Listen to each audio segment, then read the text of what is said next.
हो गया। सद्गुरु भगवान की जय। आत्मरूप सज्जनों, आज का कार्यक्रम कुछ मिनट लेट हुआ। ये सब मंत्र तंत्र यंत्रादिक में मन खिसके, इस कारण से ये दृश्य भासमान हुआ। सद्गुरु वंदना से प्रारंभ करते हैं। ओम अखंड मंडलाकारं व्याप्तं येन चराचरं तत्पदं दर्शितं येन तस्मै सद्गुरुवे नमः। गुरुर्ब्रह्मा गुरुर्विष्णु गुरुर्देवो महेश्वरः गुरु साक्षात् परब्रह्म तस्मै सद्गुरुवे नमः। परमात्म स्वरूप सद्गुरु को नमन करके आज का श्रीमद् भागवत कथा का वैदिक निरूपण प्रारंभ कर रहे हैं। कल तक हम सभी ने भगवान का मनन अवस्था और अवतार पद की सिद्धि, अवतार पद कैसे सिद्ध होता है इसे देखा। कंस वध के बाद जरासंध ने, जो कंस का ससुर था, कई बार चढ़ाई की, 17 बार। उसका वैदिक निरूपण भी हुआ कि सूक्ष्म शरीर में 17 तत्व होते हैं और उन 17 तत्वों का स्पष्टीकरण अध्यात्म दृष्टि से है, व्यवहार दृष्टि से 17 बार चढ़ाई की।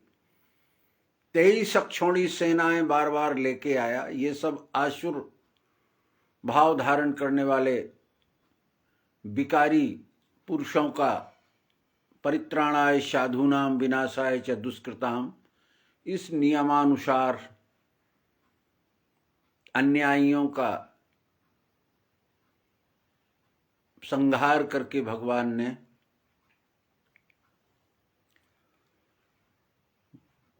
मथुरा त्याग दिया और समुद्र किनारे द्वारका को राजधानी बनाया। यहां से कल हम सब लोगों ने द्वारकाधीश भगवान का द्वारका में स्थापित हो जाना, वहां उनकी राज सत्ता का अभिषेक हो जाना, आदि आदि बातें सुनी समझी। द्वारका पहुंचने में वो भी आपको बताया था कि 11 योजन ऊंचे पहाड़ से, अर्थात 11 हाथ ऊंचाई से कूदना पड़ा। ये सारी बातें समझकर आगे का प्रयोजन प्रारंभ करते। भगवान श्री कृष्ण जी जब द्वारकाधीश हो गए, उनकी ख्याति पूरे देश में धर्म संस्थापक, चरित्रवान, सतनिष्ठा आदि की फैली। तो भारतवर्ष में एक राज्य था विदर्भ, जिसे वर्तमान में नागपुर, अमरावती आदि कहा जाता है। वहां के राजा थे भीष्मक। उनके बड़े पुत्र का नाम था रुक्मी, और भी उनके कई पुत्र थे, पर उनके यहां एक पुत्री थी जिसका नाम था रुक्मिणी। और रुक्मिणी का विवाह स्वयंवर के रूप में भीष्मक ने तय किया और चेदिराज, चंदेरी जिसको आजकल कहते हैं, जो अशोकनगर ललितपुर के बीच में मध्य प्रदेश सीमा पर स्थित है,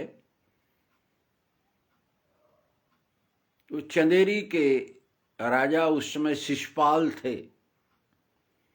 रुक्मिणी का विवाह शिशुपाल से तय किया गया। विवाह होने की योजना जब बनने लगी भीष्मक के यहां, ऐसी बात जब रुक्मिणी को पता चली तो उन्होंने एक विद्वान ब्राह्मण को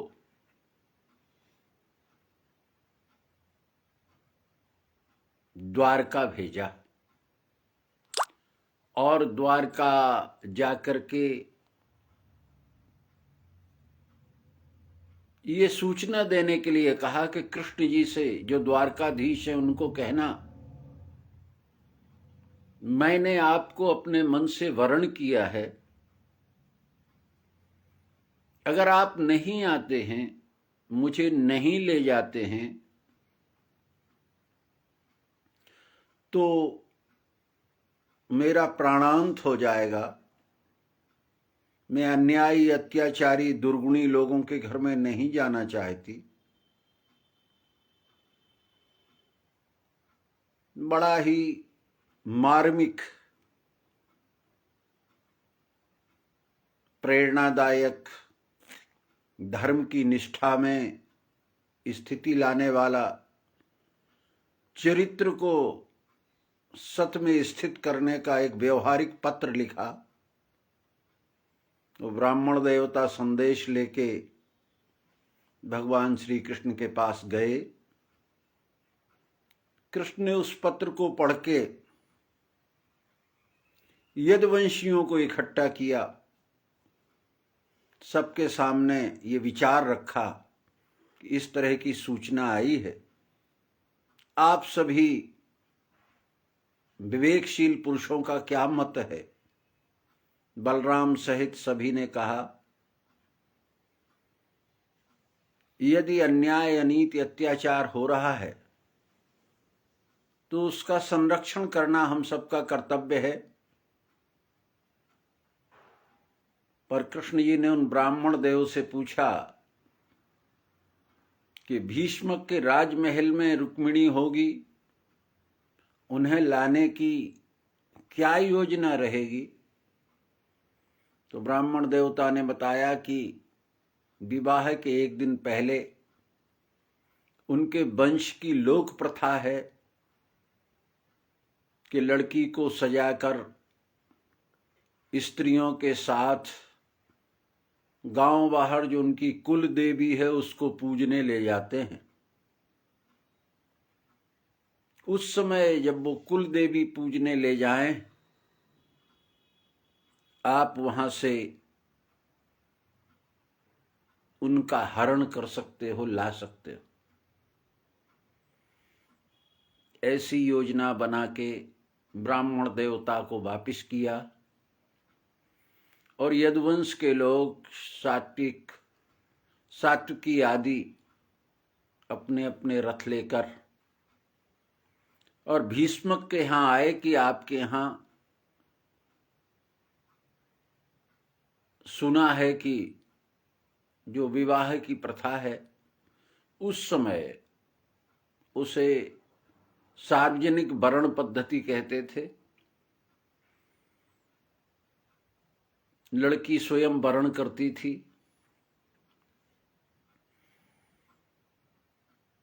भीष्मक को भी कृष्ण के आने का, यदुवंश के आने का पता चला। वो मिलने गए, उन्हें उचित जगह ठहराया।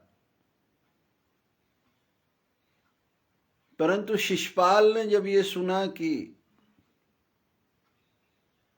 कृष्ण भी यहां आया है तो उसे बड़ी ईर्ष्या, जलन हुई। उसने भीष्मक से कहा कि ऐसे ग्वालों को राजसत्ता के बीच में ठहराने का और सम्मान करने का कोई औचित्य नहीं है। ऐसे मूर्ख, अनाड़ी, स्वयं अपने मन से राजा बने हुए लोगों का स्वयंवर में क्या काम। पर भीष्मक ने कहा, अपने द्वार अपने घर आए हैं राजन, इसलिए हम किसी का अपमान नहीं कर सकते और स्वयंवर में अपना बल, पौरुष, सामर्थ्य सभी दिखाएंगे और आपके आगे तो कोई टिकने वाला नहीं है। ऐसा भीष्मक ने कह के शिशुपाल को शांत किया। योजना अनुसार विवाह के एक दिन पहले, स्वयंवर के एक दिन पहले, रुक्मिणी को अनेक प्रकार के आभूषण आदि से श्रृंगार करा के और तमाम स्त्रियों के बीच में कुल देवी पूजने के लिए भेजा गया। भगवान कृष्ण पहले से ही योजनाबद्ध तैयार थे। उनका रथ मंदिर के किनारे लगा हुआ था और जैसे ही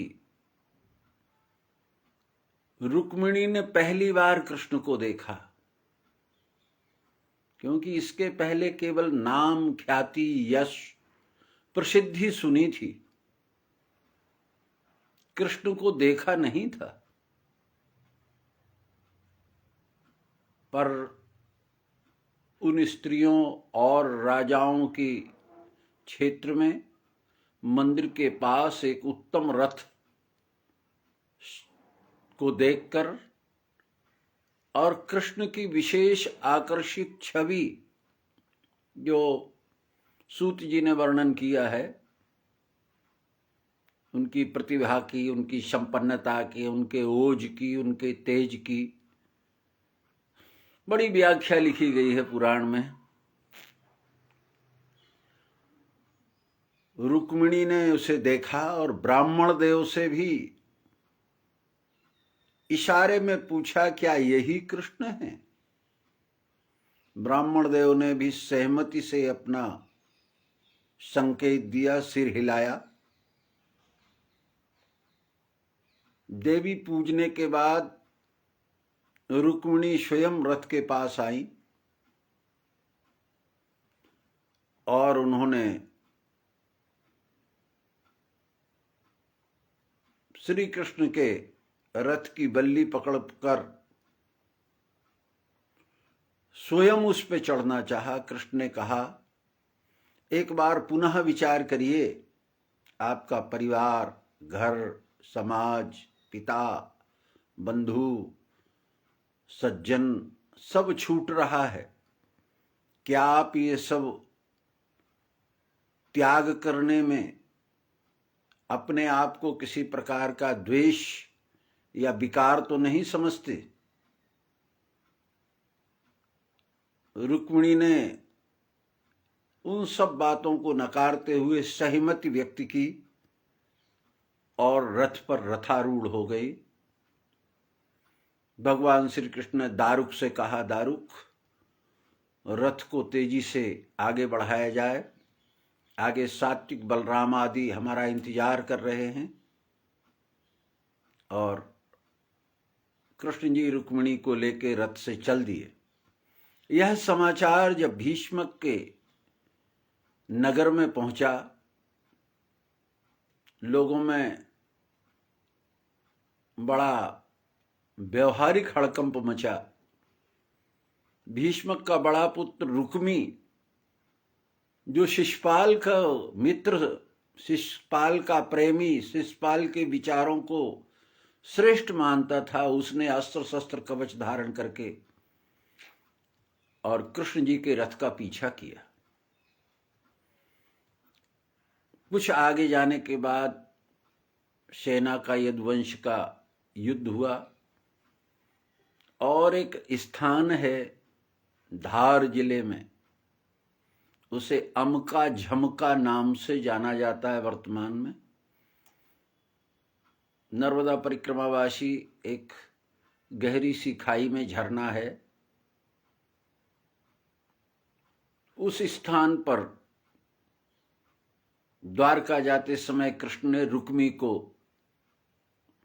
बांध लिया, ये कहते हुए नहीं मारा कि रुक्मिणी ये तुम्हारा भाई है, आज तुम अनजाने में मेरे घर जा रही हो, ऐसे में अगर हम तुम्हारे भाई का वध कर देते हैं, मार देते हैं, तो जीवन भर ये कलंक रहेगा कि बहन ने अपने सुख के लिए अपने भाई को मरवा दिया। इसलिए भले ही अन्यायी है, अत्याचारी है, शिशुपाल का साथी है, विकारों से भरा है, फिर भी हम इसे बांधे लेते हैं और इसी के रथ में बांध के इसे अपमानित करके लौटा देते हैं। उस समय जो अपमान करने का तरीका था, वो शर में 5 चोटियां सिर मोड़ देते थे, बाल काट देते थे और 5 चोटियां बालों की छोड़ देते थे। इससे ये माना जाता था ये शूद्र नीच गिरा हुआ हो गया। ऐसा ही रुक्मी के साथ किया। वध न करते हुए रुक्मी को छोड़ दिया और कृष्ण जी रुक्मिणी को लेके द्वारका चले गए। और द्वारका में फिर लोक विधि के अनुसार रुक्मिणी का विवाह हुआ। यहां से श्री कृष्ण जी के विवाह की परंपरा बताना जरूरी था। और श्री कृष्ण जी के इस प्रकार से 8 विवाह हुए। अगर मैं उनकी व्याख्या करूं तो बहुत बड़ा समय जाएगा, पर उसमें की एक घटना जरूर बताना आवश्यक है।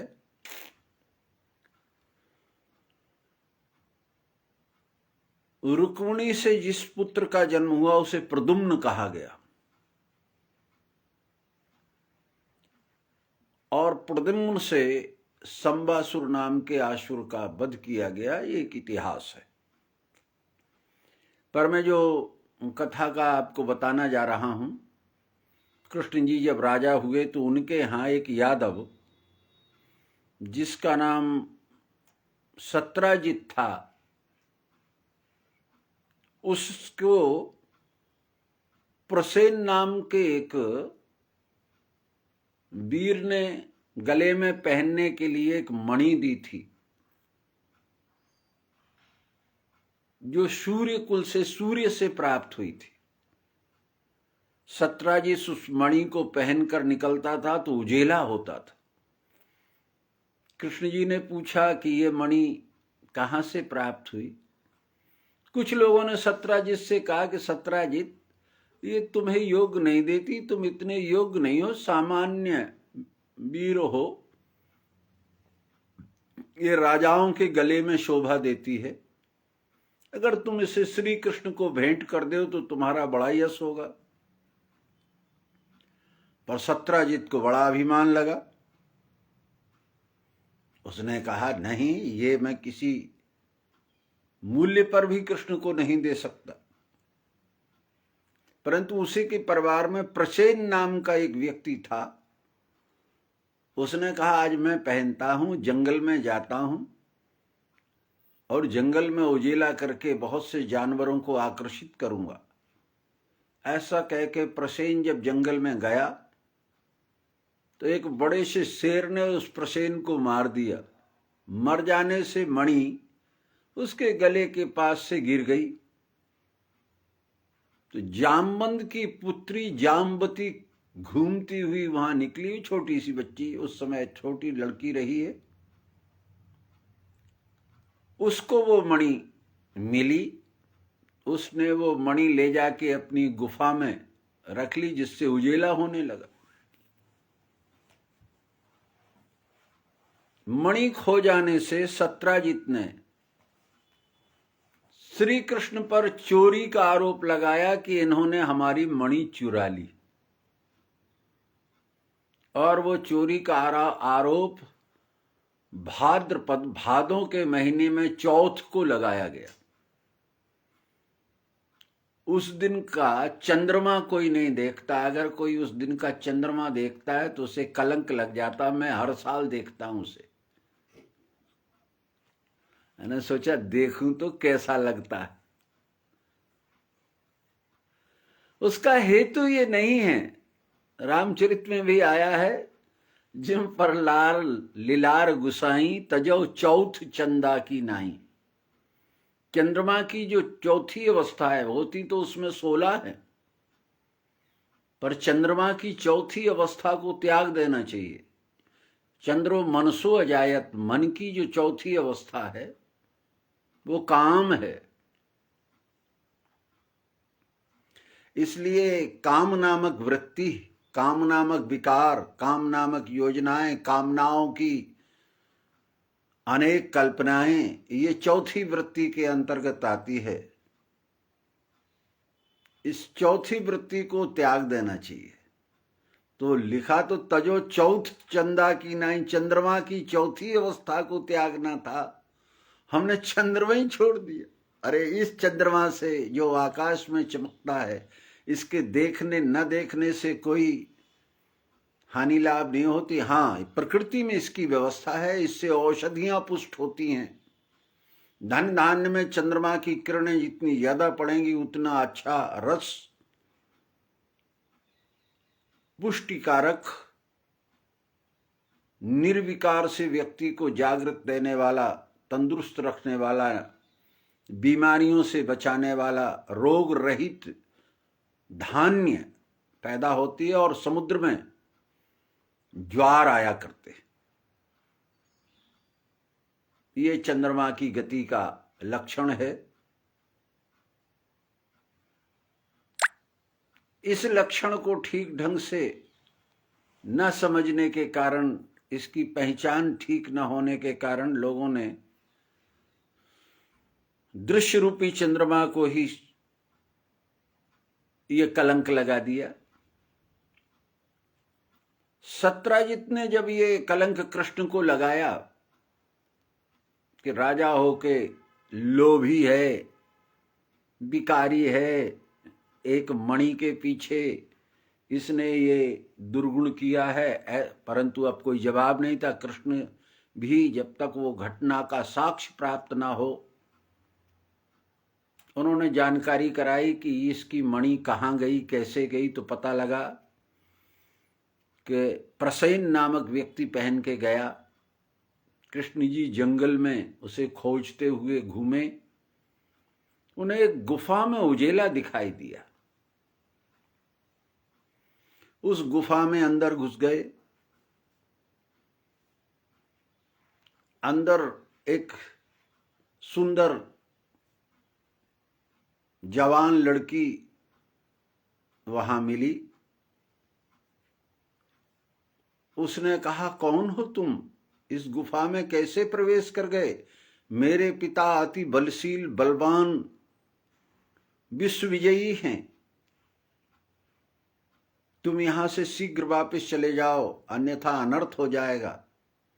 ऐसा वो कह ही रही थी, उतने में उस गुफा में एक वृद्ध जामवंत, भाषा में तो रीछ कहा जाता है, आ गया। उसने कृष्ण को देखा, मेरी गुफा के अंदर प्रवेश, और उन दोनों में युद्ध होने लगा। तो 27 दिन युद्ध चला। आत्म सज्जनों, बात चंद्रमा की चल रही थी। चंद्रमा के 27 नक्षत्र हैं। ये 27 लक्ष्य में 27 तीन गुण के 9 विभाग होते हैं। 9 के फिर त्रिगुण विभाग होने से 27 हो जाते। 3 गुण के 3 में गुणा करेंगे। हर एक गुण जैसे 17 स्तंभ है, तमोगुण के 3 विभाग, रजोगुण के 3 विभाग, सत्वगुण के 3 विभाग, तो 9 हो गए। फिर ये 9 के पुनः 3 विभाग होते हैं। ये स्थूल सूक्ष्म कारण विभाग है। इस तरह जो गुणों के गुण कर्म विभाग सहा, ऐसे गुणों के जो विभाग को जानता है वो बंधन रहित होकर गुणातीत हो जाता है। ये इसका आध्यात्मिक लक्ष्य है। तो 27 दिन तक युद्ध चला। आखिर में जामवंत को लगा कि हमारे जैसे वीर से कोई इतने दिन तक कैसे टकरा सकता है। अर्थात सिद्धांत के प्रतिपादन में 27 के ऊपर गुणातीत कैसे हो सकता है। उन्होंने कहा, आप क्या वही हैं जब हम थे? बोले, हम वही हैं। और वो स्थान इस समय जंबूसर नाम से गुजरात में है। वास्तव में ये मनुष्य की जाति है। जाम्बू जी GIDC government development corporation Gujarat के एक विभाग में जो इंडस्ट्रियल क्षेत्र है उसमें इंडस्ट्री के लिए भूमि प्लाट सुविधाएं उपलब्ध कराते हैं, जिनके यहाँ हमें ठहरने का सौभाग्य मिलता है। वो तत्व ज्ञान से जुड़े व्यक्ति हैं। वो अपने वंश के बारे में अर्थात जामवंत वंश के बारे में बताते हैं, ये मनुष्यों का वंश है।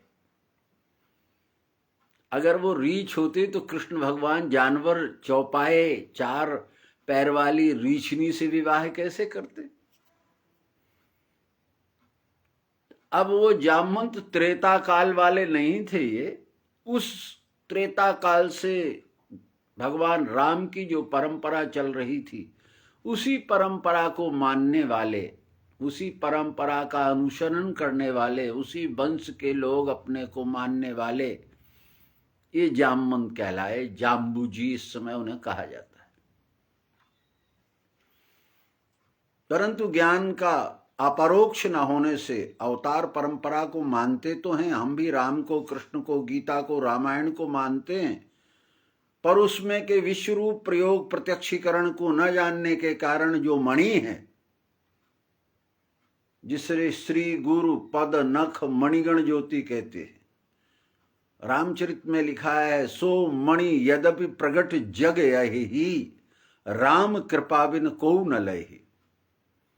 वह शिरोमणि पद, वो प्रत्यक्ष प्रयोग का दिव्य दृष्टि योग, जो गुरु के नाखूनों से, नक्षत्रों से,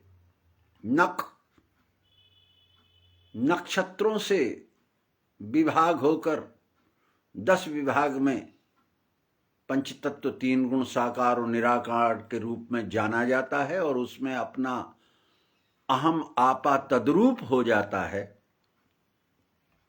ऐसी विज्ञान युक्त मणि, वह ब्रह्म विद्या का शिरोमणि पद, विद्यानाम ब्रह्म विद्या, उसमें विद्याओं में ब्रह्म विद्या शिरोमणि है। यही सूर्य से प्राप्त हुई है, अर्थात एवं विवस्ते योगम प्रोक्तवान हम वयम। यह परंपरा आदि नारायण से, सूर्य नारायण से, विवस्वान नारायण से चली, इसलिए इस मणि को सूर्य मणि कहते हैं। पर सत्राजित जैसे लोगों को मिली तो ये ब्रह्म विद्या, पर वो उसे केवल हमें ये ज्ञान प्राप्त हो गया इस अभिमान ही रूप में रहे, न समझे न समझा सके। इस प्रकार इसका व्यवहारिक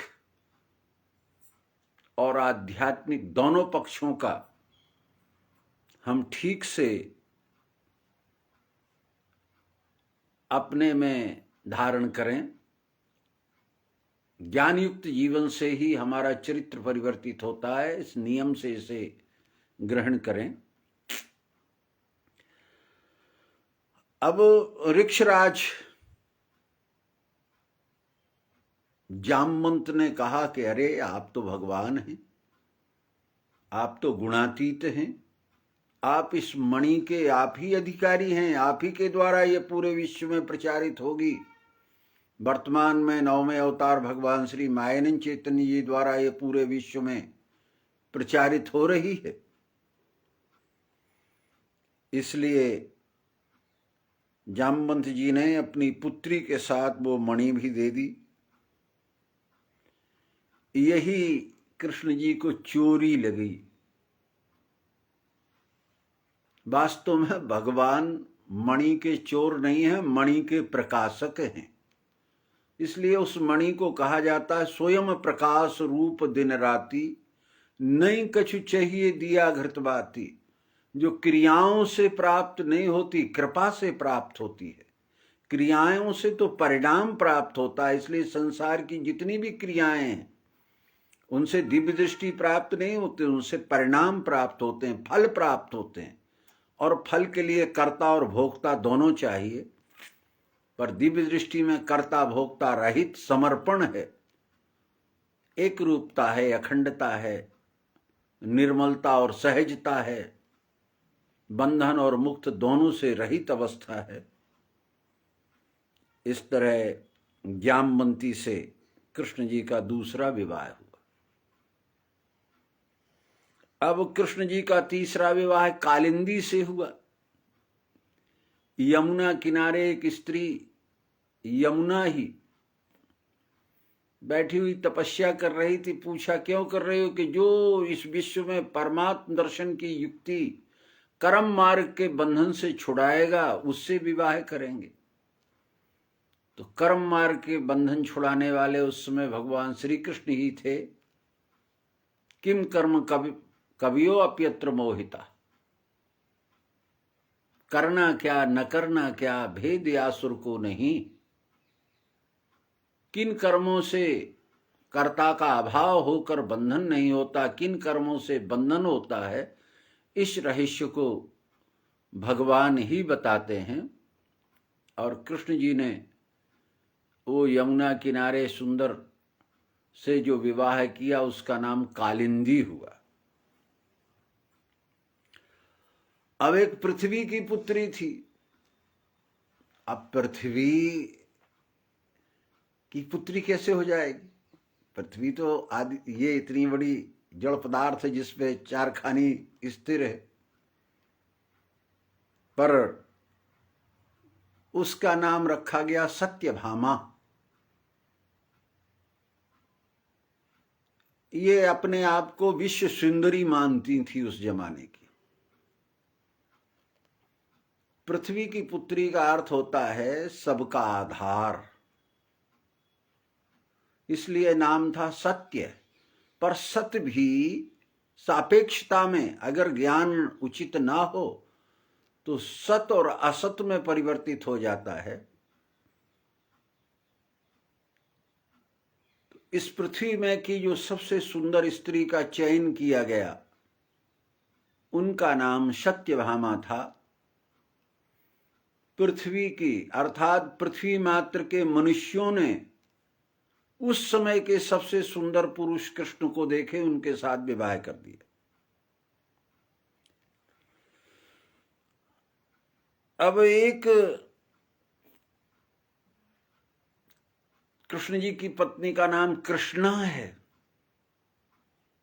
ये कृष्ण है तो उसका नाम कृष्णा है। तो कृष्णा द्रौपदी से कहती है कि हे द्रौपदी, हे राजरानी, जिस तरह तुम्हारे पिता ने तेल में मछली टांग करके एक वीर को खोजने का प्रयास किया था और तुम्हें अर्जुन की प्राप्ति हुई थी, उसी प्रकार से हमारे पिता ने भी वही योजना की। पर तुम्हारे यहां और हमारे यहां में ये अंतर था कि तुम्हारे यहां मछली दिखाई देती थी, हमारे यहां मत्स्य एक क्षण दिखाई देता और फिर छिप जाता था, उसी क्षण पर निशाना लगाना था।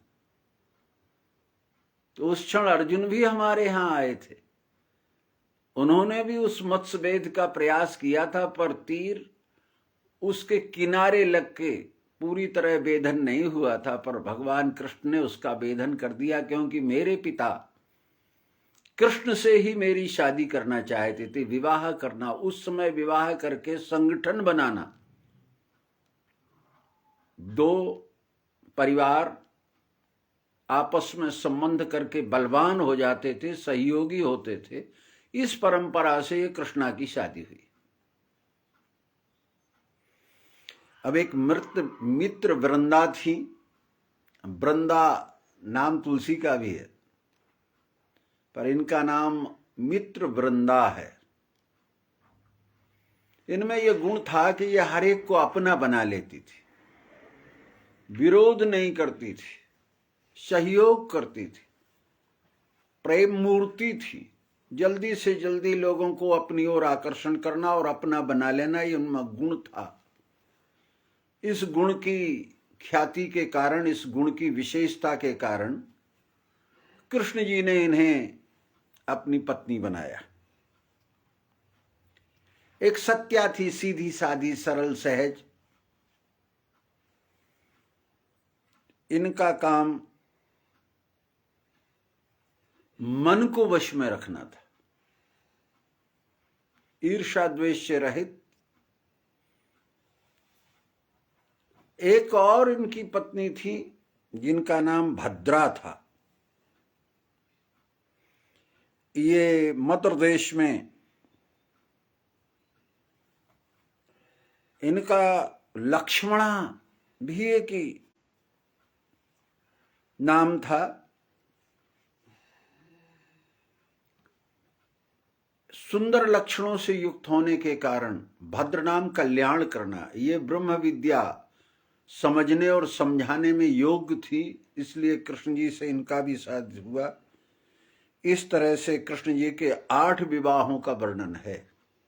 ज्ञान की दृष्टि से अगर देखें हम तो क्षर में अंग हैं 8, उसी में जो रहे स्थायी अभिन्न गर्भ रूप से, अर्थात प्रकृति और पुरुष, यह संयोग ही 8 भागों में है। पृथ्वी जल अग्नि वायु आकाश शतरस्तंभ। उसी तरह से ये रुक्मिणी जाम्बती मित्रवृंदा सत्या सत्यभामा जाम्बती भद्रा कृष्णा आदि, ये पृथ्वी जल अग्नि वायु आकाश सतरस्तंभ तमोगुण रजोगुण और सतोगुण के नाम हैं। उनमें आत्मा रूप कृष्ण एक रस ओतप्रोत अव्यक्त हैं, अर्थात सबके साथ हैं।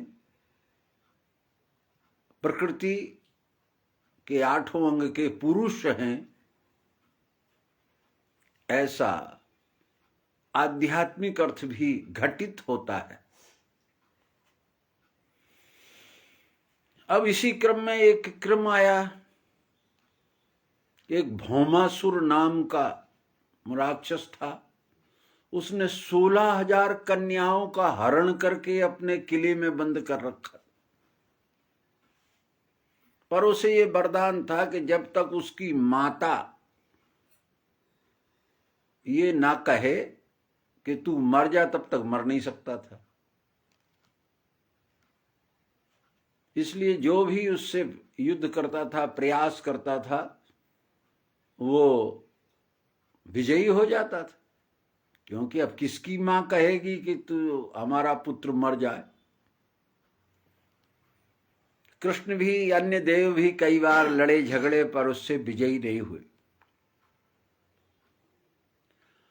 एक बार कृष्ण जी ने युक्ति लगाई और युक्ति लगा के सत्यभामा को अपने साथ बिठा ले गए और सत्यभामा को युद्ध में जब ले गए तो उस भौमासुर ने इस प्रकार गदा चलाई कि कृष्ण जी के प्राणों की, ऐसा लगा कि अब तो कृष्ण के प्राण चले ही जाएंगे। और एक गदा उसने सत्यभामा को भी मारी, जिससे सत्यभामा विकल हो गई और जोर से चिल्ला के बोली कि भगवान, अरे इसे तो मार ही डालो। और सत्यभामा पृथ्वी रूप होने से, वो भौमासुर भी पृथ्वी का ही लड़का था, तो ये माता की आज्ञा मिल जाने से कृष्ण ने उसे मार दिया। इसका क्या रहस्य है? पृथ्वी मात्र के मानवों ने उसे श्रेष्ठ योग्यतावान बना रखा था।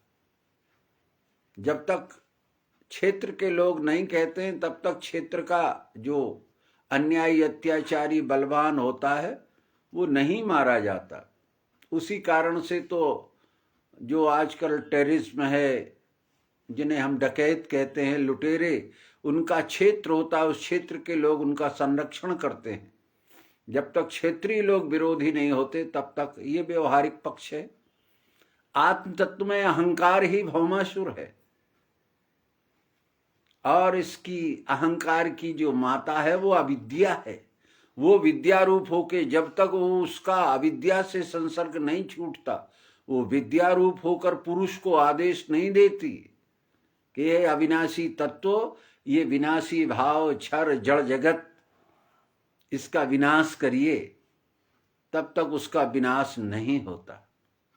इसलिए भौमासुर यानी जड़ जगत की कामनाओं में फंसा हुआ 16,000 स्त्रियों को, कन्याओं को उसने बंदी बना रखा।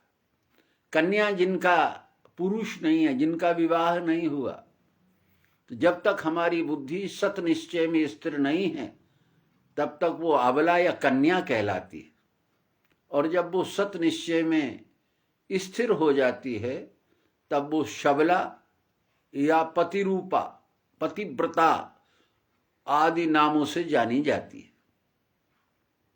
हम लोग केवल सांसारिक पक्ष में ही, देह विवाह में ही पतिव्रता का लक्षण करते हैं, पर अध्यात्म ज्ञान में, श्रीमद् भागवत में पति न सस्यात्, पुत्रो न सस्यात्, बंधुर्न सस्यात्, पिता न सस्यात्, वो पिता पिता नहीं है, वो बंधु बंधु नहीं है, वो पति पति नहीं है, वो पिता पिता नहीं है। यो न प्रमोच्यते, जो अपने आश्रित को मोक्ष मार्ग से, इस जीवन मृत्यु के से रहित न कर दे।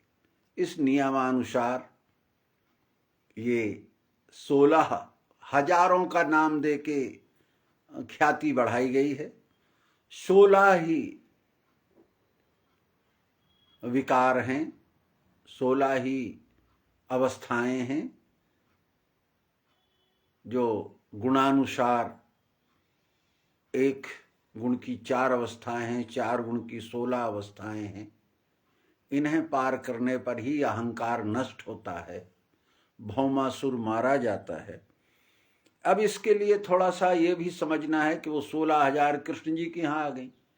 तो जब द्वारकाधीश राजा जो होता है, व्यवहारिक पक्ष भी बताना जरूरी है, उसके राज्य में जो भी पुरुष स्त्री होती है उन सब का वो पिता होता है।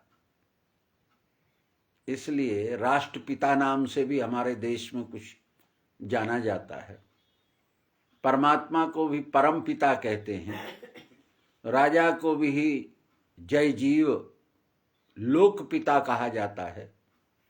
तो जब वो 16,000 स्त्रियां अर्थात बंधन बनाई हुई 16 हजारों में से चुनकर 16 लड़कियां, ये 16,000 का अर्थ है हजारों में से सुंदर चुने गए, मनुष्याणाम सहस्त्रेषु, हजारों में से एक को चुन लिया। इस तरह 16 स्त्रियां, अब वो कहाँ जाएं? उनका अपहरण हुआ था, राक्षसों ने अपने घर में रखा था। कृष्ण जी ने कहा आज से जिसको जहां अनुकूल लगे मैं तुम्हें वहां भेजता हूं, अगर तुम्हें वो नहीं चाहेंगे, वो नहीं प्रिय होंगे तो हमारे राज्य के अंतर्गत, हम राजा हैं, हमारे अंतर्गत रहो, हम सारी व्यवस्थाएं करेंगे। इसलिए भगवान श्री कृष्ण उनके देहपति नहीं है, संरक्षक पति है। जिस प्रकार हमारे देश में इस समय राष्ट्रपति है, वो संपूर्ण मनुष्य और स्त्रियों बच्चियों का, सबका संरक्षण का उत्तरदायित्व से है, सबकी रक्षा करना उसका उद्देश्य है। इसलिए पति शब्द संरक्षक, रक्षा करने वाला का नाम है। इसलिए कृष्ण जी उनके संरक्षक हुए, ना कि देहपति। और वो भी मात्र 16 कन्याएं थीं, लाखों में गिनती नहीं थी, हजारों में से 16 उसने चुराई थी, छांट कर ले आया था। कृष्ण जी ने उनकी व्यवस्था कर दी।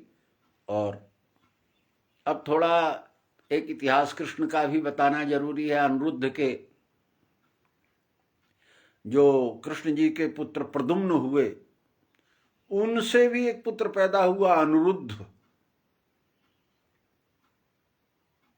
और महिष्मति, महेश्वर, जहां हम लोग गए थे, अहिल्या की नगरी, वहां बाणासुर का राज्य था। उसके बहुत भुजाएं थी, बड़ा बलवान था। वहां महिष्मति में, महेश्वर में उसका राज था। उसकी पुत्री को स्वप्न में एक सुंदर पुरुष दिखाई दिया।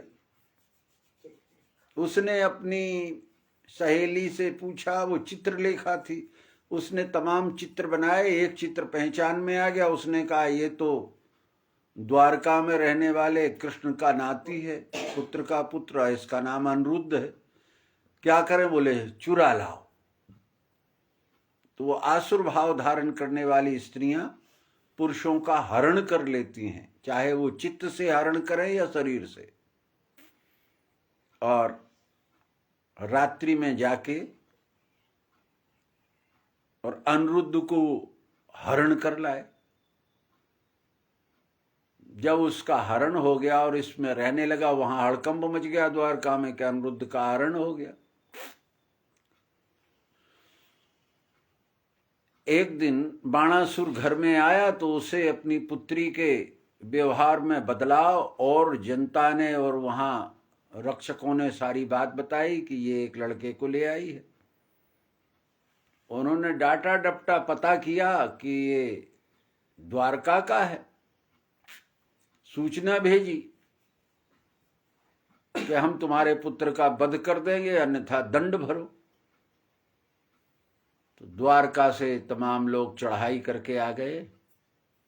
अब वहां बड़ा विचित्र युद्ध लिखा है, इसलिए मैं ये बात बता रहा हूं, क्योंकि बाणासुर शंकर जी का भक्त था, वो नर्मदा की उसने धाराएं रोक दी थी। शंकर जी उससे बहुत प्रसन्न थे, वो रोज पानी को रोक देता था अपनी भुजाओं से, शंकर जी का अभिषेक हो जाता था, स्नान हो जाता था। ऐसी कथा है। तो अब युद्ध में बाणासुर का संग देने लगे शंकर जी। तो शंकर जी ने अपना ज्वर फैला दिया, बीमारी। तो शिव ज्वर फैला तो भगवान कृष्ण ने वैष्णव ज्वर फैला दिया। आप जुर लड़ रहे हैं। और क्या कथाएं लिखते हैं। अर्थात इसका हेतु यह है कि शिव के विचारों को मानने वालों ने अपने शिव सिद्धांत को प्रतिपादित किया, विष्णु विचार मानने वालों ने अपने विष्णु विचारों को, क्योंकि पहले दो ही विचार आज भी चल रहे हैं, पहले भी चल रहे हैं, शैव मत और वैष्णव मत। शैव मत शिव प्रधान मानते हैं, जिसे वर्तमान का संन्यास कहा जाता है, और वैष्णव मत जो अपने आप को साकार मतावलंबी मानते हैं, रामानंदा, रामानुजाचार्य आदि। इस तरह ये दो मत पूर्व से ही प्रचलित हैं। द्वापर में इनका और बल चला, इनका आपस में टकराव हुआ। भगवान श्री कृष्ण ने वो बाणासुर के सब बाहें काट डाली। तो भगवान शंकर आ गए बाणासुर को लेके और कृष्ण जी को प्रणाम कराया और कहा, एक काम करो, अब सब तो काट डाली, आप अपना रूप का रहने दो, इसकी दो भुजाएं छोड़ दो। तो बाणासुर की जो हजारों भुजाएं थीं वो काट दी गई और दो भुजी करके उसने अपनी पुत्री उषा की शादी अनिरुद्ध से कर दी। हेतु क्या समझाना चाहते कथाकार इसमें? कथाकार ये हेतु समझाना चाह रहे हैं कि दो प्रकार की विचारधाराएं जब तक दिव्य दृष्टि नहीं होती, मानवता में जब तक ये विश्व ही परमात्मा है, तब तक मन कल्पित विचारों का संघर्ष, जिसे हम शास्त्रार्थ कहते हैं, सदैव चलता रहता। हजारों गुरु और हजारों चेला, हजारों मत और हजारों विचार, और यहां तक मानते हैं कि गुरुजी पार लगा देंगे। इससे बड़ा पाखंड कलयुग में दूसरा कोई नहीं है। कोई किसी को पार नहीं लगाता। सिद्धांत बताता, उस सिद्धांत का आचरण स्वयं करना पड़ता है, और स्वयं ही। इसलिए सिद्धांत बताने वाला इस धराधाम में 10 ही अवतार होते हैं। हम सब उनके सिद्धांत का प्रतिपादन करने वाले हैं, प्रचार करने वाले। हमारा कोई सिद्धांत नहीं होता, पर हमें जब कोई एक अंग की बात, किसी को पृथ्वी के बारे में ठीक से समझाना आता है, अहंकार के बारे में, किसी को मन के बारे में, किसी को प्राणों के बारे में, किसी को अन्न के बारे में, किसी को बुद्धि के बारे में, किसी को चित्त के बारे में, एक एक अंग के बारे में समझाने वाले अपने आप को गुरु और दूसरों को चेला बना के संसार का सत्यानाश करते हैं। इसलिए सावधान रहिए किसी एक अंग से। जैसे किसी ने प्राणायाम की क्रिया बताई, ठीक है, निरोग रहने के लिए एक व्यवस्था है, पर प्राण तो स्वयं बुद्धू हैं। रात में जब सो जाते हैं तब चलते रहते हैं, पर उन्हें कोई बोध नहीं है कि सत्य क्या है और असत्य क्या है। इसलिए प्राणायाम से परमात्मा प्राप्ति नहीं होती, शरीर शुद्धि होती है, शरीर निर्विकार होता है, रोगाणु रोग रहित देह होती है, गति अच्छी प्राप्त होती है। ये हेतु था। हमने प्राणायाम से परमात्मा, ब्रह्मरंध्र फाड़ना, उसमें से परमात्मा देखना आदि असत्य कल्पनाएं कर ली। इस हेतु से ये बाणासुर और कृष्ण का संघर्ष हम लोगों को समझाया गया। हम द्वंद्व में न फंसे। निर्द्वंदो ही महाबाहु, भगवत गीता कहती है, निर्द्वंदो ही महाबाहु सुखम बंधान प्रमुच्यते। सुख दुख रूपी द्वंद्व से बचो और ये साकार निराकार, माया, ब्रह्म, जड़ जगत, जीव ईश्वर आदि अनंत द्वंद्व हैं। इन द्वंद्वों से अपनी बुद्धि को रहित कर, यह विश्व ही परमात्मा है। अधिकारी से कौन सी बात करना चाहिए, ये भी ध्यान रख लेना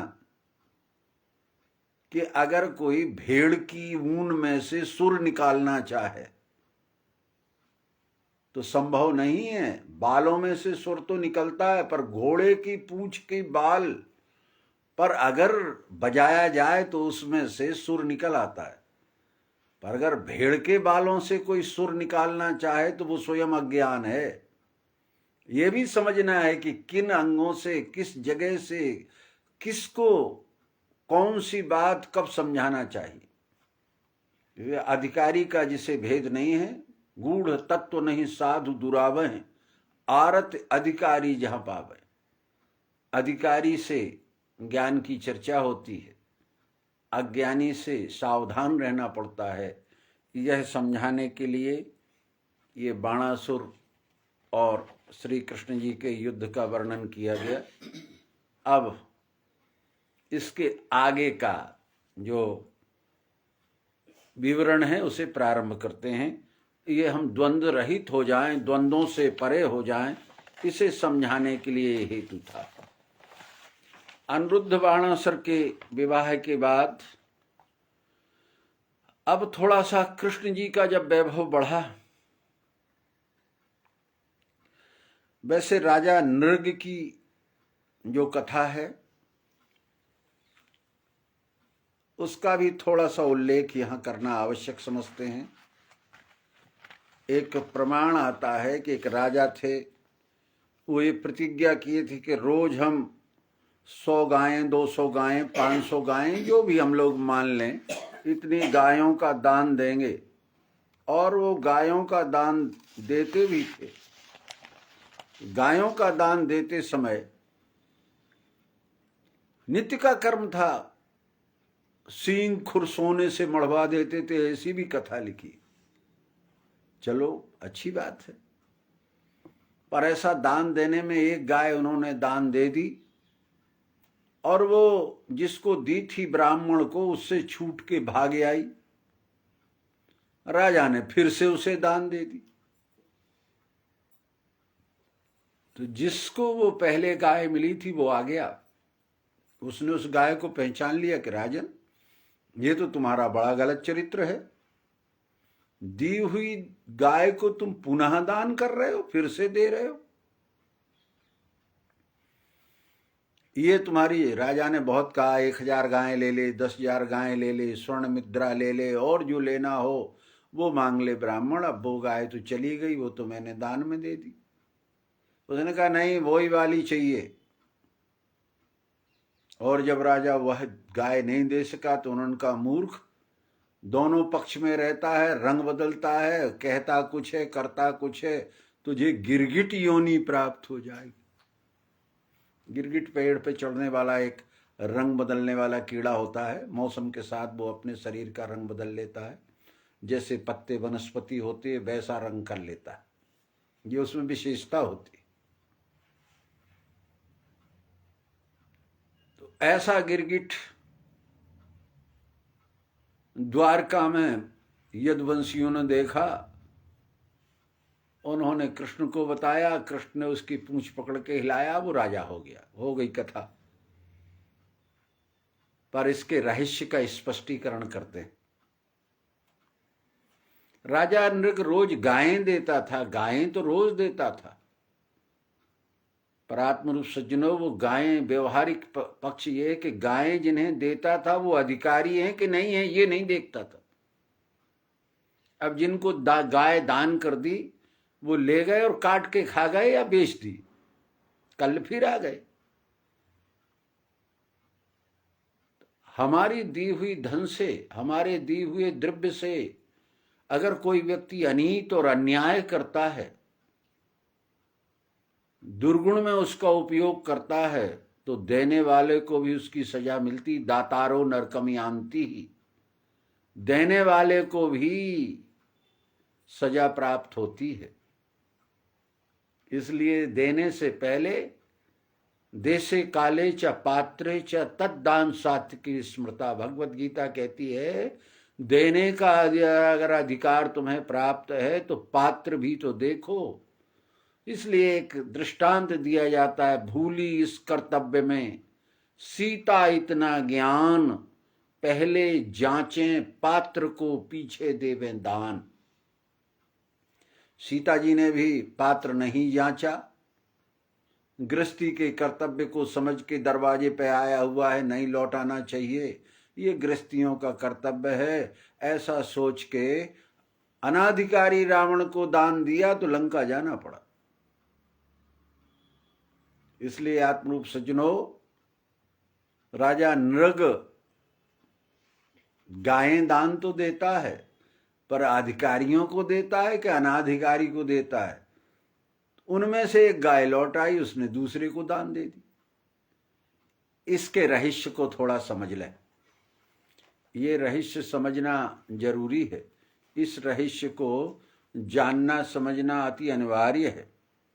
क्या अनिवार्य है? राजा जो नृग है, वो नृग राजा दान तो देता है, दान तो देना चाहता है। हम ही, ये जीव ही राजा नृग है। इंद्रियां ही, हम लोग कृष्ण के जीवन चरित्र में समझ आए कि इंद्रियां ही गायें हैं। इसलिए जिस इंद्री का जो अधिकारी है, जैसे आंख अग्नि को समर्पित की जाती है, कान आकाश को, जिह्वा जल को, नासिका पृथ्वी को, इस प्रकार से जो जिसको अधिकारी है उसे गाय समर्पित कीजिए। पर उन्होंने क्या किया कि नासिका रूपी गाय को कान रूपी आकाश को समर्पित कर दी, तो वो लौट आई। अब नासिका से शब्द कैसे सुनेंगे? ये है गाय का लौट आना। अब वो कहे कि मुझे वही वाली गाय दीजिए जो लौट आई है, तो राजा ने कहा, अरे भाई, नासिका तो पृथ्वी की है, वो पृथ्वी को दे दी गई, अब कान को, आकाश को कैसे दी जा सकती? पर अज्ञानी अड़ गया कि नहीं, मैं तो कान से ही गंध सूंघूंगा। जब भगवत कृपा हो जाती है, भगवान की कृपा होगी, तो कहीं से कुछ भी प्राप्त हो सकता है। जब सब परमात्मा ही, तो वो तो कान से भी गंध सुनाई देना चाहिए, नाक से भी आवाज सुनाई देना चाहिए। ऐसी रूढ़ कल्पनाएं हैं वर्तमान के योगी बनाने में। वर्तमान के योगी, साधना, जपी, तपी, सन्यासी, चंडी, मुंडी, डंडी जो भी हो रहे हैं, वो इन झूठी कल्पनाओं के, जिनसे जो नहीं हो सकता। जिम लोभी सन विरत बघानी, भगवत गीता कहती है, जैसे लोभी व्यक्ति को वैराग्य की बातें करो, मूर्ख को ब्रह्म ज्ञान का अधिकारी बनाना चाहो, तो उससे बड़े तो हम ही मूर्ख हैं। क्योंकि पत्थर में सिर मारने से पत्थर का कुछ नहीं बिगड़ेगा, हमारा ही सिर फूटेगा। तो राजा नृग ने, जो इंद्रियां हैं, मन को त्रिगुणों में समर्पित किया जाता है, अर्थात गुणों की कार्य विधि को ठीक जानकर गुणातीत हुआ जाता है। बुद्धि को अविनाशित्व में, अर्थात उसकी प्रियता का अखंड लक्ष्य में बुद्धि का समर्पित होता है।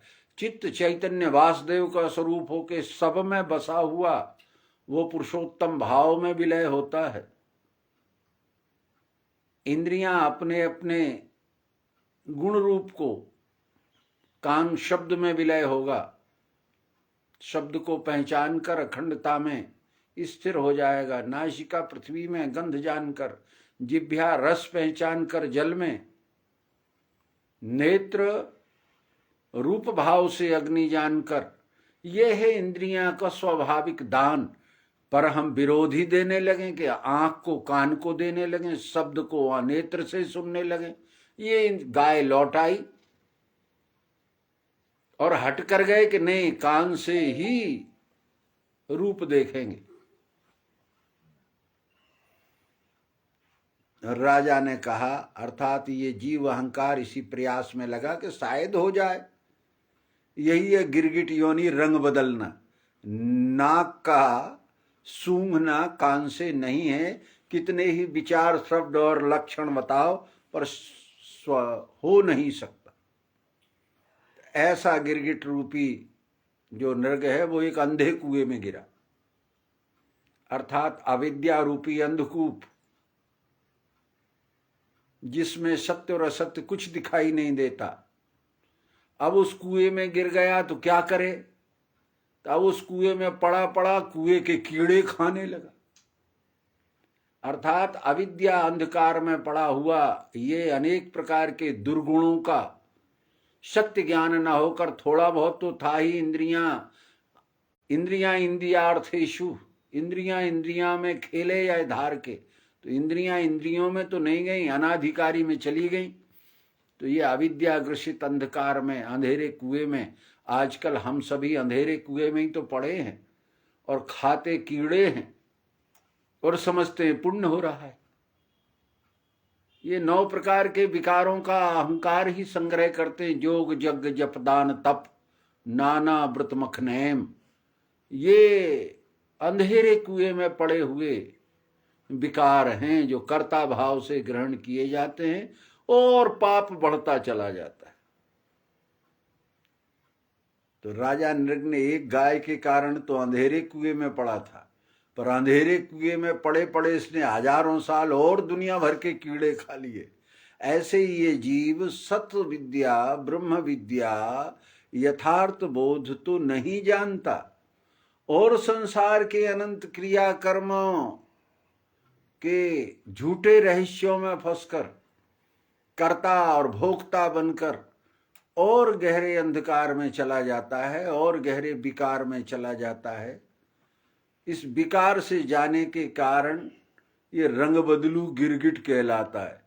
बातें ज्ञान की करता है, बड़े मंदिर के किनारे बैठ जाता है, बड़ा लंबा तिलक लगा लेता है, तो लगता है अरे बड़ा बोध होगा इसको, परंतु कौड़ी लागत मोह बस करे विप्र गुरु घात।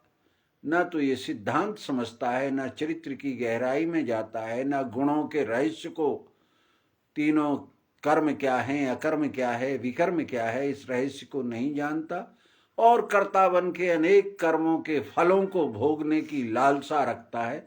इन्हीं की उपमा कीड़े रूप से दिए गए। अर्थात हम ही रंग बदलते रहते हैं अपने जीवन में।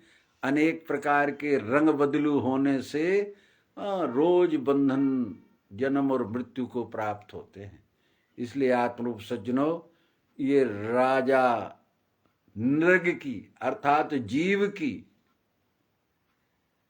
गायों को, इंद्रियों को उचित स्थान पर उचित ढंग से सप्रयोग प्रत्यक्षीकरण के द्वारा लय कर देना, ये लय योग कहलाता है। आंख किस में लय होगी? अग्नि में। जिह्वा किस में? रस में। नासिका किस में? पृथ्वी में। कान किस में? आकाश में। त्वचा किस में? वायु में। इस तरह से पंच ज्ञानेंद्रियां पंच तत्वों में विलय होती हैं। मन प्रकृति के 3 गुणों से बने हुए होने से प्रकृति के 3 गुण में, और बुद्धि साम्यावस्था में अविनाशी तत्व का चैतन्य भाव से पृथ्वी में बैठे होने से साम्यावस्था में विलय होती है। और मैं सब में, अहम आत्मा सर्वेशाम सर्वभूत स्थितः, मेरा सब में समर्पण हो जाता है। यही है सर्वधर्मान परित्यज माम एकम शरणम ब्रज अहम त्वा सर्व पापेभ्यः मोक्षस्याम मा शुचा। इन सारे विकारों से रहित होकर मेरा जब समर्पण हो जाता है तो ये भगवान श्री कृष्ण के यहाँ राजा नृग को दर्शन हुए। भगवान श्री कृष्ण ने उसे तत्व दर्शन का बोध कराया। इंद्रियां कैसे दान दी जाती हैं, गायें कैसे दान दी जाती हैं, लौटी हुई गाय को किस तरह से पुनः उसी अंग में प्रतिष्ठित किया जाता है, ये समझाते हुए यह विश्व ही परमात्मा इसमें तद्रूप करा दिया। अर्थात राजा नृग अपने मूल रूप को प्राप्त हो गए, विश्व रूप को प्राप्त हो गए, इसलिए ये कथा लिखी गई। अब एक कृष्ण जी की ख्याति ब्रह्म विद्या फैलाने से, अवतार पद की सिद्धि होने से, उनके ये अवतार हैं। तो काशी का एक विद्वान था, पौंड्रक नाम था, वो काशी का राजा था। भगवान शंकर की नगरी में रहने के कारण वो अपने आप को बड़ा भारी विद्वान मानता था। उसने कहा कि मेरे आगे कहाँ कृष्ण मिष्ण लगते हैं, मैं ही शंकर का की नगरी में रहने वाला विद्वान हूं और मैं ही अवतार हूं। और अवतार तो चतुर्भुजी रूप होता है, तो 2 हाथ तो उसके थे ही, 2 लकड़ी के बनवा के लगवा लिए। रथ में बैठ के 4 हाथ धारण करके और चारों तरफ अपने 4 हाथों का प्रचार करता था कि मैं 4 हाथ वाला अवतार हूं। ऐसा जब पता लगा, लोगों ने कहा कि तुम अवतार हो कि वो अवतार है। अरे आप अपने को अवतार कहते हैं। ऐसा ही एक दृश्य नर्मदा तट पर मायानंद चैतन्य जी के समय में गंगादास नाम के एक व्यक्ति से हुआ। वो कहते थे मैं कैसे मान लूं आप अवतार हो। तो भगवान ने कहा हम अवतार नहीं है तो दूसरा ले आओ जो हो। और वो गंगादास जी बहुत जगह घूमे, नए नए विद्वानों को, शास्त्रार्थियों को, शास्त्रविदों को लाते थे और नर्मदा किनारे भगवान से शास्त्रार्थ कराते थे। आखिर में उन्होंने कहा कि भगवान मैंने यह ब्रह्म विद्या स्वीकार की, वास्तव में यही ब्रह्म विद्या है और अवतार पद मनुष्य शरीरधारी ही होता है, जो इस विश्व के सनातन सिद्धांत को प्रतिपादन करता है और जिसकी स्वयं कोई चाहत, कोई इच्छा नहीं होती, वो किसी प्रकार का गुरु शिष्य बंधन रहित होता है। ऐसा भगवान मायानंद जी के समय में भी दृश्य आया, वही कृष्ण जी के समय में आया। पौंड्रक नाम का नकली, जो सिद्धांत तो नहीं समझा सकता है पर अवतार बना हुआ बाह्य दृश्य से दिखाई देता है। तो नारद आदि विद्वानों ने कहा कि इसका निराकरण कर दीजिए। तो उसकी पोल खुल गई। वो 4 हाथ जो थे 2 लकड़ी के थे, तो वो गिर गए, 2 ही हाथ का रह गया। अंत में उसका सिर काट दिया गया, ऐसा कहा जाता है। उसके अहंकार को नष्ट कर दिया गया। तो सदैव जब जब भी अवतार आते हैं तो उनका विरोध करने के लिए आसुरी संपत्ति भी अनेक रूपाय विष्णुवे प्रविष्णुवे अनेक रूप धारण करके विरोधी भी खड़े रहते हैं। क्योंकि विधि प्रपंच गुण अवगुण साना, प्रकृति में गुण और अवगुण दोनों एक रस होते हैं। जितना दिन होती उतनी रात होती, जितना प्रकाश होता उतना अंधकार होता। दोनों का साक्षी जो रहता है वही आत्मज्ञानी ब्रह्मनिष्ठ होता है। इसलिए ये पौंड्र नाम की कथा समझाई कि ऐसा ही मत समझ लेना कि अकेले कृष्ण ही धरती पर रहेंगे। अवतार की परंपरा, ब्रह्म विद्या रहेगी तो अविद्या भी रहेगी। सूर्य का प्रकाश रहेगा तो अंधकार भी रहेगा, धर्म रहेगा तो अधर्म भी रहेगा। ब्रह्मा की पीठ से उत्पन्न हुआ है अधर्म, अर्थात हमारा अज्ञान ही अधर्म है, हमारा ज्ञान ही धर्म है। हम ही से दोनों का उत्पन्न है। सबका उत्पादक मैं, मेरे में सब हो रहा। ऐसा निश्चयी ही गुणातीत कहलाता है। वो किसी बंधन या किसी एक देशीता में बंधा हुआ कि मैं तो धर्म ही धर्म में रहूंगा, तो अधर्म में कौन रहेगा। अनीत और अन्याय भी तो मेरे ही फल हैं। मेरे ही प्रकृति में धतूरा आदि प्राण घातक पैदा होते हैं मेरी पृथ्वी में गन्ना जैसे इक्षुसार, शक्कर भी पैदा होती है। सब मेरे ही है, मैं सब में हूं, पर गुणानुसार कार्य भिन्न है। ऐसी योग्यता धारण करना ये पौंड और अवतार की सिद्धि। अब एक बार ये कल्पना आई कि भगवान की 8 शादियां हो गई हैं, द्वारकाधीश हो गए और अवतार कहलाते हैं। पता करो ये कैसे रहते हैं, इनका क्या चलन है। ये तो बड़ा दुर्गुणी होगा, 8-8 शादियां करे है, 8-8 विवाह करने के बाद ये कैसे भगवान है। तो नारद जी ने इनकी दिनचर्या देखना चाहिए। 8 रानियों के यहाँ भगवान के 8 रूप देखे। कहीं विद्युतापूर्ण सत्संग समझाते हुए, कहीं भोजन करते हुए, कहीं शिक्षा देते हुए, कहीं छोटे छोटे बच्चों को खिलाते हुए, कहीं घर के लोगों की व्यवस्था करते हुए। नारद ने कहा इन्हें ब्रह्म कहते हैं, इन्हें अवतार कहते हैं। ये तो बच्चे खिला रहे हैं, ये यहाँ रोटियां खा रहे हैं, ये यहाँ ज्ञान। ऐसा कैसे हो सकता है? एक ही आदमी 8 जगह कहाँ? ये रूपक है। क्षेत्रज्ञ नाम से जो जीव है, वो जैसे हम हमारे घर में सभी क्रियाएं और सभी कर्म करते हैं, ऐसे ही कृष्ण जी उनकी 8 विवाह होने के बाद भी किसका कब कितना कैसे उपयोग करना, अर्थात उसकी भाषा होती है ज्ञान युक्त जो भाषा बोली जाती है, अधिकार के अंदर और आवश्यकता के अंदर उपयोग करना। ना तो अनाधिकार और ना आवश्यकता से अधिक कृष्ण जी ने उपयोग किया, इसलिए वो सदैव वैराग्यवान है। नारद ने देखा कि संयमित, नैतिक, व्यवहारिक जीवन जीते हुए कृष्ण परिवार में परिवार के साथ, ज्ञानियों में ज्ञानियों के साथ, बैरियों के बैरी, प्रेमियों के प्रेमी, गृहस्थों के गृहस्थ, अर्थात भगवत गीता ने जो कहा अहम सर्वभावेन भारत, सब भावों में मेरी उपस्थिति रहते हुए भी मैं साक्षी रहता हूं, किसी भी बंधन में बंधा हुआ नहीं हूं, ये समझाया गया। अब ये समझने के बाद अर्थात गुणातीत कैसे जीता है, गुणातीत और भोग पुरंदन, भगवान राम के लिए भी ये शब्द का उपयोग हुआ है। गुणातीत भी हैं और इंद्र के समान भोगी भी हैं। तो अब गुणातीत हैं कि भोगी हैं?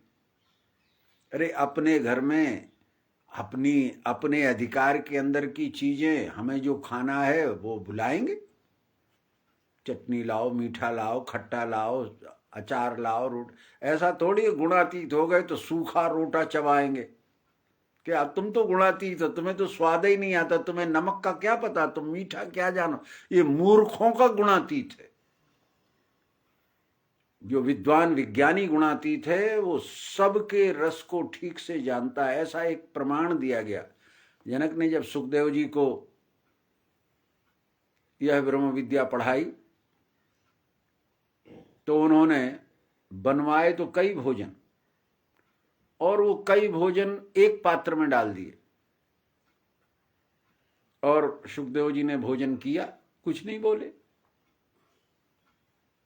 पर जनक जी ने जब अलग अलग भोजन का स्वाद पूछा कि बताओ मिर्ची किसमें ज्यादा थी, नमक किसमें कम था, तो सुखदेव जी कहते हैं आपकी दाल में नमक नहीं था,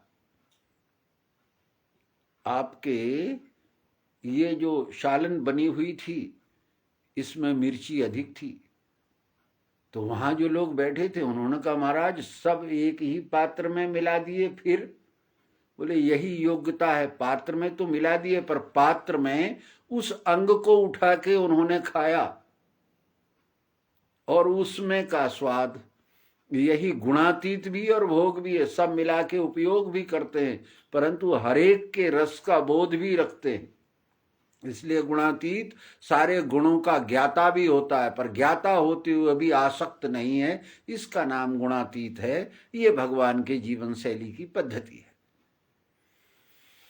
इस तरह भगवान उनका द्वारका में निवास चल रहा था। तब तक एक विद्वान ब्राह्मण उनके यहाँ आया। उसने सूचना दी कि महाराज, बहुत से लोगों ने, राजाओं के घर, उनकी पत्नियों ने, उनके बच्चों ने आपको आवाहन किया है कि हमारे पिताश्री राजाओं को जरासंध ने बंदी बना के रखा है,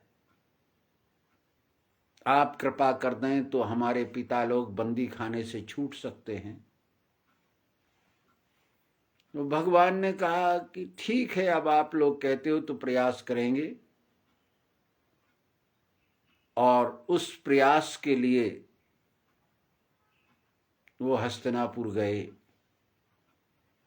और हस्तिनापुर से उन्होंने 2 वीर भीम और अर्जुन को साथ लिया।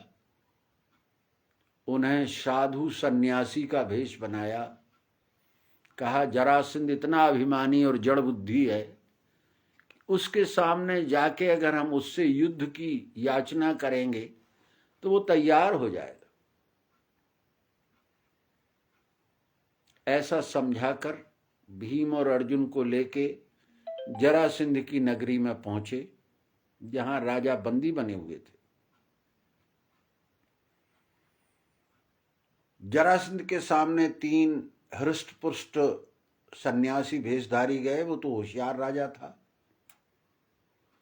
उसने कहा, अरे भेषधारियों ब्राह्मणों, तुम जो भी हो पर ब्राह्मण नहीं हो, पर मेरे यहां ब्राह्मण वेश में आए हो, मांगो क्या मांगते हो? जरासंध के द्वार से कोई वापस नहीं लौटा, यही अभिमान है। कृष्ण बोले, राजन, आप जैसा वीर धरती पर दूसरा नहीं है। हम आपसे युद्ध की याचना करने आए। और उसने एक बार देखा, कहा, देख तू तो बालक है, तुझ में अकल नहीं है, ये थोड़ा कमजोर सा लगता है, पर हाँ एक व्यक्ति तुम्हारे में जो कुछ देर हमसे टिक सकता है। ऐसा भीम को देख के उसने कृष्ण को बालक कहा तुझसे क्या लड़ूं, तू मुझसे 17 बार भाग गया। बोले, ये अर्जुन है, इसे लड़ना आता नहीं, ये क्या मल्ल युद्ध लड़ेगा, ये तो तीर कमान दूर से चलाता है, भगोड़ा है कहीं का, ये भी हमारे योग्य नहीं है। हाँ एक आदमी जरूर है जो कुछ देर टिक सकता है, तो भीम से ही हो जाए। तो भीम और जरासंध का युद्ध हुआ। अब वो किसी तरह नहीं मरे, तो कृष्ण जी ने एक तिनका फाड़ के भीम को इशारा किया और वो तिनका फाड़ दिया इस तरह, और एक को इधर फेंक दिया, एक को इधर फेंक दिया। भीम ने भी गदा से पटक के लात उसकी टांग नीचे अपने पैर से दबा के और हाथ से दूसरी पैर पकड़ के उसको बीच से फाड़ दिया और एक सिरा इधर फेंक दिया, एक सिरा उधर फेंक दिया। कथा लिखी गई कि वो जरासंध था, जब पैदा हुआ तो 2 टुकड़े थे, एक जरा नाम की राक्षसी थी, उसने जोड़ दिया। ये निरी झूठ कल्पना। ऐसा कोई होता है कि 2 टुकड़े कोई उठा ला और ऐसे जोड़ दे, चिपक जाए, और ऐसा फाड़ के फेंक दे तो अलग अलग हो जाए? क्या कल्पना की गई। वास्तव में जरासंध परोक्ष ज्ञानी था, 2 भावों को मानता था। राक्षसी ने जोड़ा था, ये राक्षसी वृत्ति है। एकम सत विप्रा बहुधा वदन्ति, एक ही सत्य है, न द्वितीयो न तृतीयो चतुर्थो अपि न उच्यते। वो 2 3 4 6 नहीं है। सर्वम अस्मिन् देवा एक वृत्तो भवन्ति ही, वो परमात्म देव तो एक ही है। पर जरा नाम की राक्षसी ने इसके 2 हिस्से, साकार निराकार, जड़ चेतन, जीव माया, ईश ब्रह्मा आदि, ये 2 हिस्से जोड़कर समझाता था। तो ना तो ये पक्ष अच्छी तरह से समझा पाता था, ना उस पक्ष को समझा पाता था। ये कोई ऐतिहासिक घटना नहीं है, देह फाड़ना नहीं है। कृष्ण जी की अवतार सिद्धि है कि ये 2 पक्ष जो जुड़े हुए से महसूस होते हैं, ये साकार निराकार, जड़ चेतन, जीव जगत, माया ब्रह्म, ये वास्तव में दो, इनको अलग अलग कर दे, पृथक सत्ता से देख ले तो एक ही सत्ता है, इसमें दो विभाग है ही नहीं। दो करने से ये कभी नहीं जुड़ते, ये अलग अलग भाषित होते हैं। इस शिक्षा देने के लिए जरासंध की उपमा द्वैत की अखंडता को एक रस में देखकर भीम से फड़वा देना और अलग अलग करा देना, अर्थात दो हिस्से कभी एक नहीं होते, एक ही सत्य है, उसमें दो कल्पनाएं भासती। एक ही 24 घंटे में दिन और रात दो प्रकार दिखते हैं। ऐसे ही कहा जाता है कि 6 महीने सोता था, तो वही थोड़ी सोता था कुंभकर्ण, 6 महीने तो हम भी सोते हैं। अरे अब 12 घंटे रात होती है और साल में आधा समय हम भी सोते हैं। 6 महीने अकेले कुंभकर्ण ही थोड़ी सोता था, वो अध्यात्म का पक्ष है, अर्धज्ञानी था। ये 6 महीने सोना है। तो भाषाएं कुछ होती हैं, समझते हम कुछ हैं। जरासंध दो को जोड़कर ब्रह्म ज्ञान का अपार समुद्र मानता था, जिसे वर्तमान में प्रकृति पुरुष आदि नामों से, पुरुष अनेक प्रकृति एक, ये जो पक्ष है ये जरासंध वाला पक्ष है। तो इसको अलग अलग करके एक ही सत्य है, दो नहीं है, दो हो नहीं सकते, दो होते ही एक दिख नहीं सकता। ये जरासंध को समझाना था। और जरासंध के बाद निर्विकल्प, अब इसमें एक कथा और रह गई है जिसका मैं स्पष्टीकरण और कर देता हूं। ऐसा सुनने में आया, ऐसा कहा जाता है कि द्रोणाचार्य ने एकलव्य का अंगूठा काट लिया। एक कथा आती है कि द्रोणाचार्य जब कौरव पांडवों को युद्ध कला सिखा रहे थे, अस्त्र शस्त्र चलाना, उस समय एकलव्य नाम का एक व्यक्ति, एक वनवासी, एक मिट्टी की प्रतिमा बनाकर और द्रोणाचार्य को गुरु मान के अभ्यास करता था। वो इतना पारंगत हो गया कि अर्जुन से ज्यादा पारंगत हो गया। एक कुत्ता आया और वो जंगल में उसे देख के भौंकने लगा, तो उसने इस तरह बाण चलाए कि कुत्ते के मुंह में कहीं चोट नहीं लगी और पूरा बाणों से मुंह भर गया। ऐसा बाणों से भरा हुआ मुंह लेके कुत्ता, और अर्जुन द्रोणाचार्य के पास गया, उन्होंने इस कला को देखा तो उन्हें लगा कि इतनी बड़ी कला करने वाला, ये तो कला हमने अभी अर्जुन को भी नहीं सिखाई, ये किसके पास है। खोज किया तो जंगल में एक एकलव्य नाम का आदिवासी मिल गया। द्रोणाचार्य ने कहा किससे सीखी ये कला? तो उन्होंने कहा गुरुदेव आपसे ही। कैसे? बोले ये प्रतिमा बनाई है, इससे पूछ के सीखता रहता हूं। उन्होंने कहा गुरु दक्षिणा दिए बिना तू पार नहीं होगा, तो बोले आप मांग लीजिए। तो उन्होंने कहा अपने दाहिने हाथ का अंगूठा काट के दे दे। इसी से बाण चलाया जाता था, तीर चलाए जाते थे। तो द्रोणाचार्य ने एकलव्य का अंगूठा मांग लिया। अब बेचारा वो अर्ध ताकतवान रह गया। ऐसी कथा लोगों ने द्वेष फैलाने के लिए कि ये बड़े लोग आदिवासियों को, छोटे लोगों को सत्य नहीं समझाते, अगर कोई छोटा बढ़ना चाहे तो उसका पतन कर देते हैं, इस तरह के प्रचार किए जाते हैं। ये कथा पूर्ण झूठ है। इस कथा का रहस्य जिन्हें समझना है वो महाभारत में देख लें।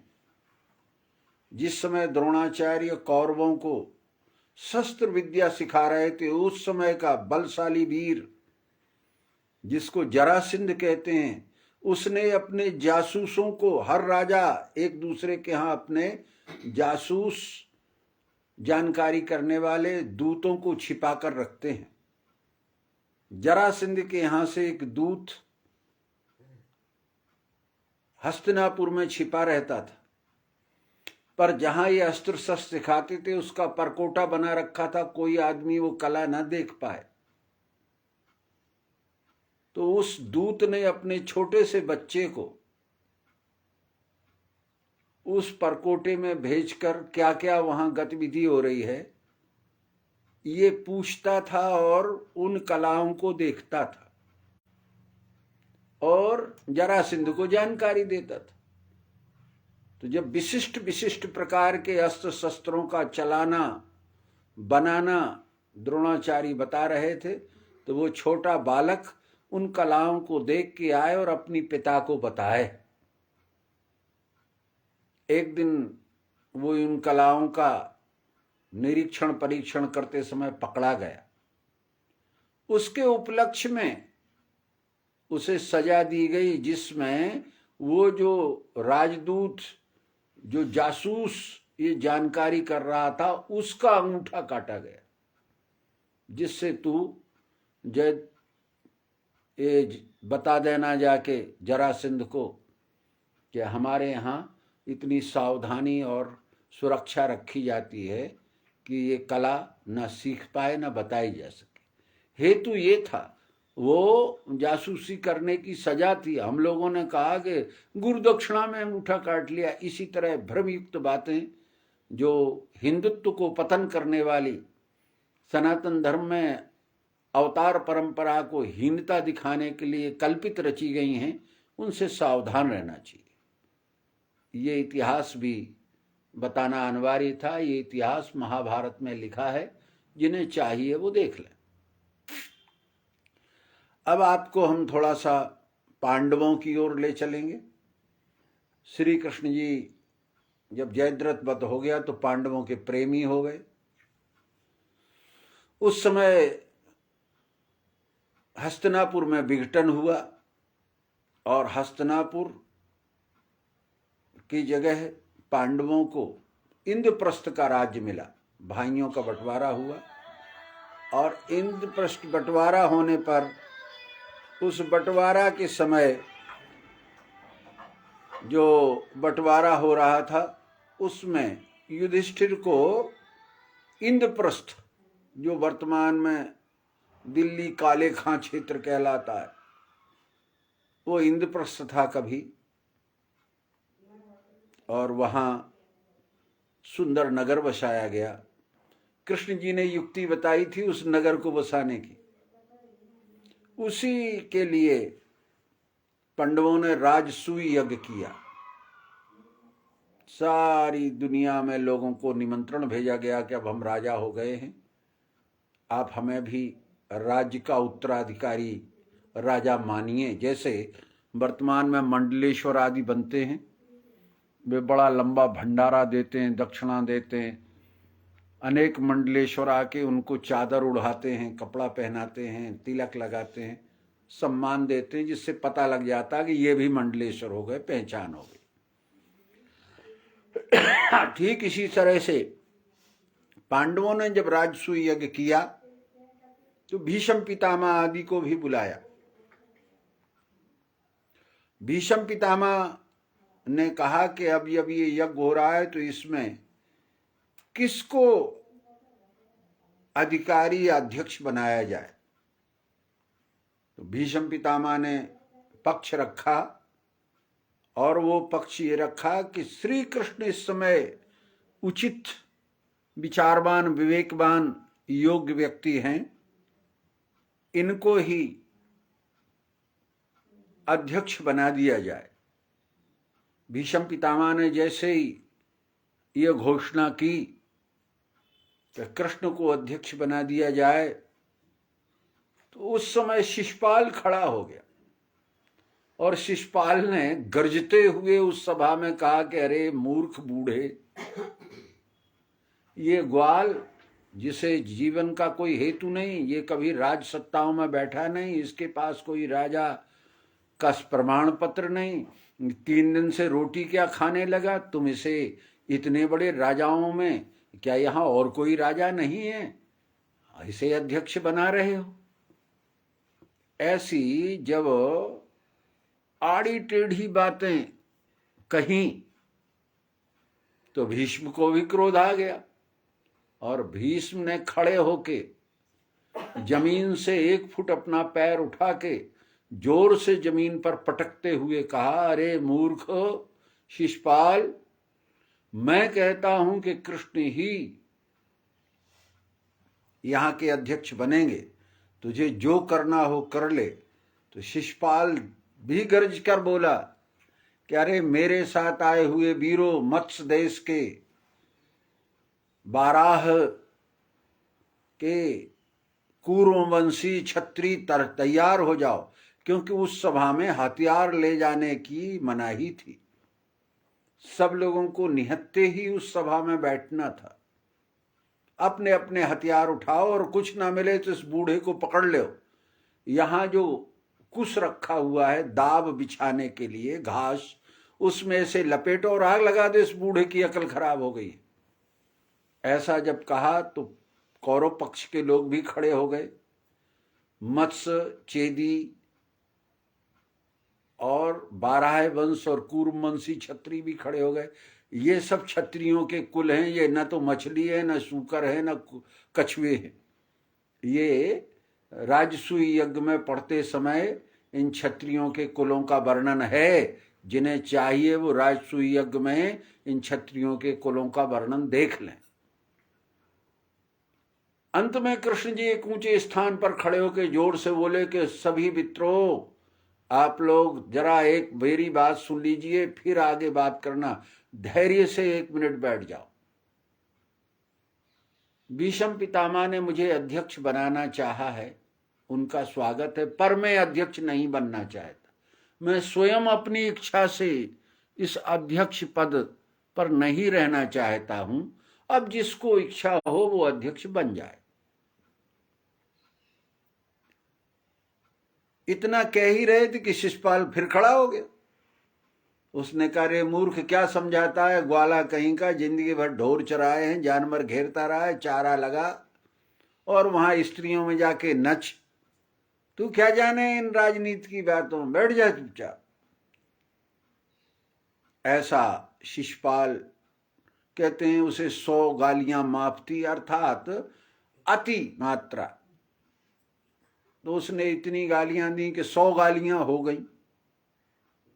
जब 100 पूरी हो गई तो कृष्ण जी ने, अब ये 100 पूरी हो जाने का मतलब है सत, ये सत गिनती नहीं, सत यानी अति हो गई, उससे ज्यादा अब नहीं हो। भैया 100 माफ कर दी, अब कहां तक माफ करें, ये उसका हेतु है, मुहावरा है।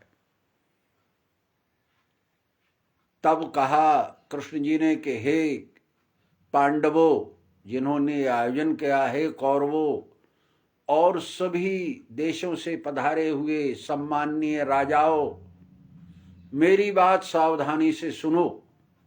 मैं इस क्षण अभी शिशुपाल का वध कर रहा हूं। जो भी राजा, जो भी सामंत सूरवीर इसे बचाने का प्रयास करेगा वो मेरे हाथ से पहले मारा जाएगा। अब फिर कल्पना की कि फिर सुदर्शन चक्र को उन्होंने आदेश दिया, वो उनकी उंगली पे आ गया, फिर कर करते हुए ऐसा फेंक दिया। शिशुपाल का गया, ये काल्पनिक बात है। सुदर्शन चक्र का मतलब है उसकी अन्यायपूर्ण बातें सुनकर जितना समाज था सबको अंतःकरण में बुरा लगा। कृष्ण जी को वो दर्शन समझ में आ गया कि इस समय कोई भी इसका हितैषी नहीं है।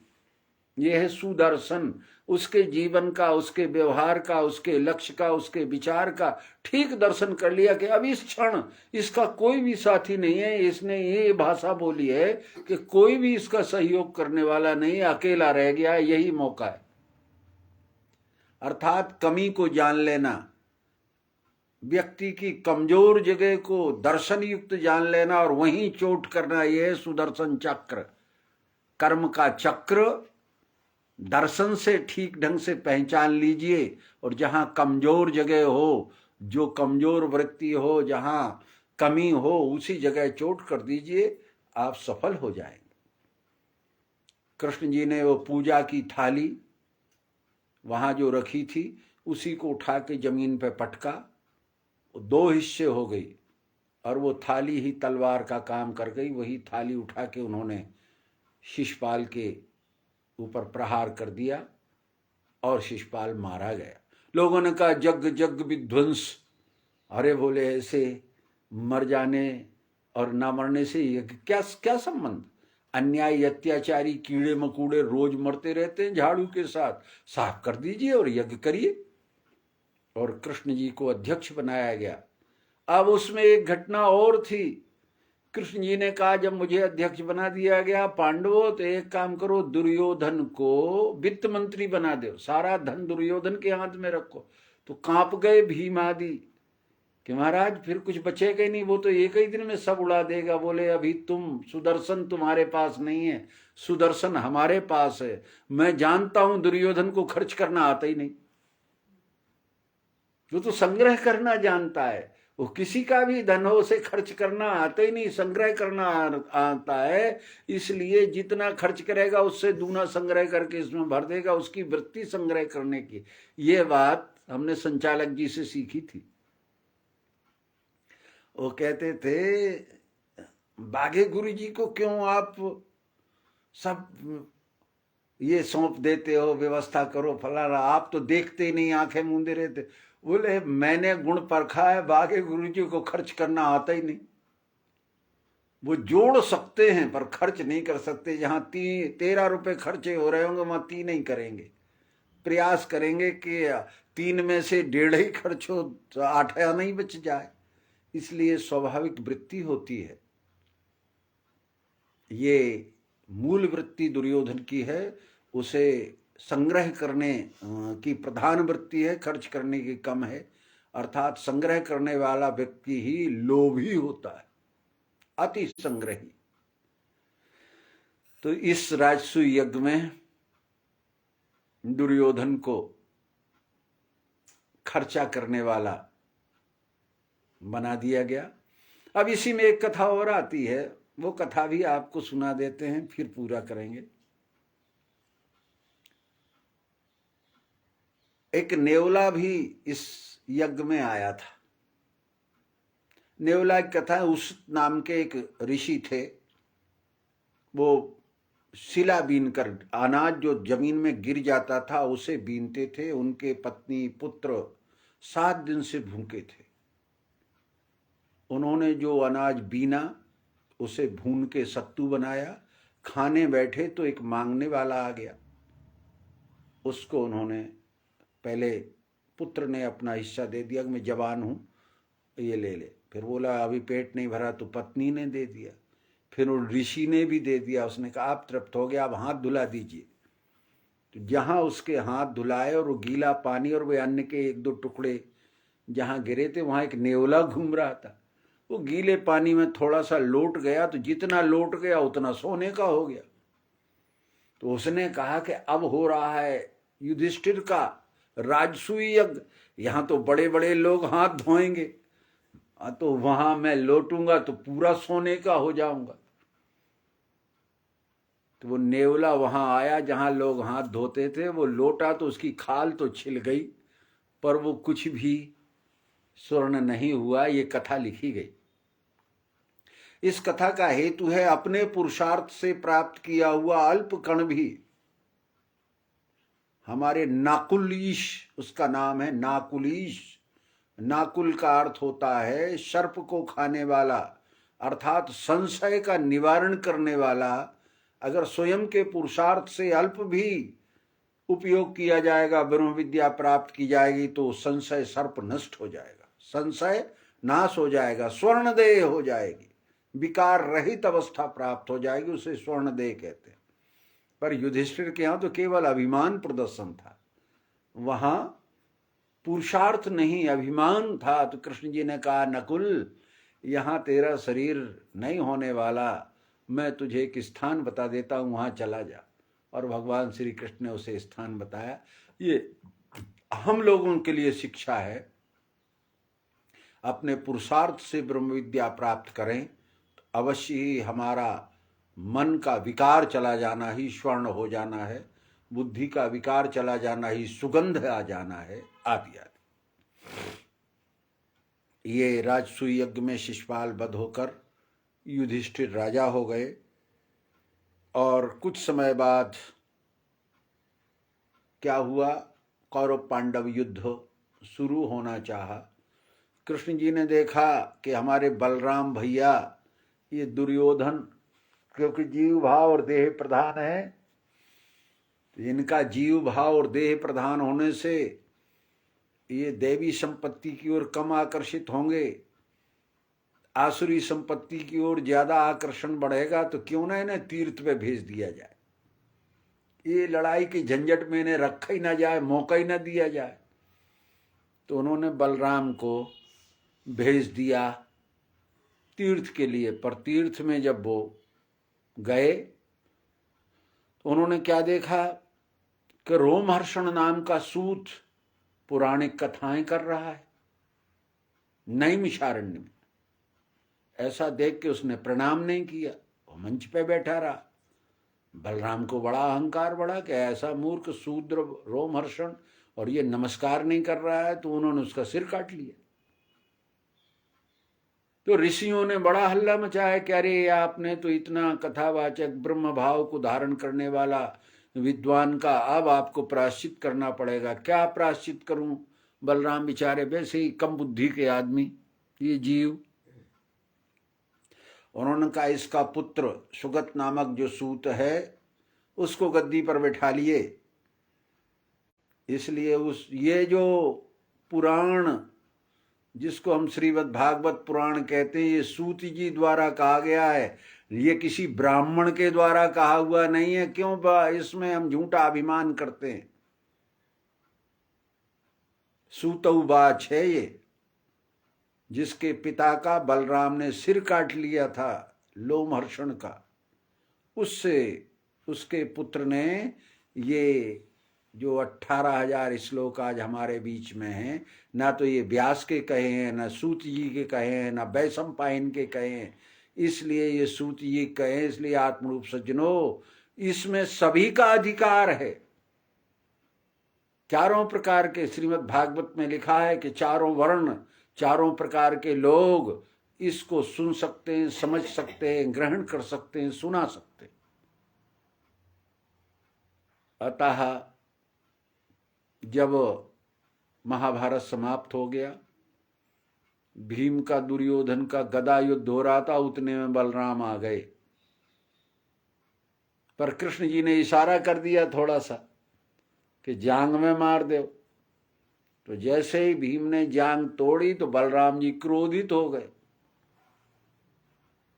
इतने क्रोधित हुए कि उन्होंने कहा कि एक काम करते हैं, हस्तिनापुर को ही पलट देते हैं। तो अपने हल से गंगा जी को फंसा के टेढ़ी कर दी। अब ये कथा आएगी वैदिक भागवत में। अर्थात हल नाम है समस्या का समाधान। हम समझते वो जोतते हैं, हल कहते हैं किसी भी समस्या के समाधान को। तो जो इनकी ग्रह समस्या थी, कलह समस्या थी, विकार समस्या थी, बलराम ने उस समस्या का समाधान करने के लिए गंगा को टेढ़ा कर दिया। आधा तुम बांट लीजिए, आधा तुम बांट लीजिए, झंझट में पड़ते क्यों हो? ये था उसका टेढ़ा कर देना। हम समझते पानी की धारा ऐसी हल्की नोक में बिधा के इधर खींच लेंगे तो वहां से इधर आ जाएगी। ये कल्पित भाषा है। और कृष्ण जी ने समझा दिया दुर्योधन को और समझा दिया बलराम को कि दुर्योधन तुम्हारे अनीति अन्याय का प्रतिफल तुम्हारे सामने है। और बलराम जी को समझा दिया कि आपने निर्णय तो किया, पर बड़े भैया आपको निर्णय करने की धर्म योग्यता नहीं है। आप तो जो आया एक पक्ष लेके चल देते हो। आपको लगा कि दुर्योधन के साथ अन्याय किया है, पर दुर्योधन ने कितने अन्याय किए हैं उनको भी तो तौल लीजिए।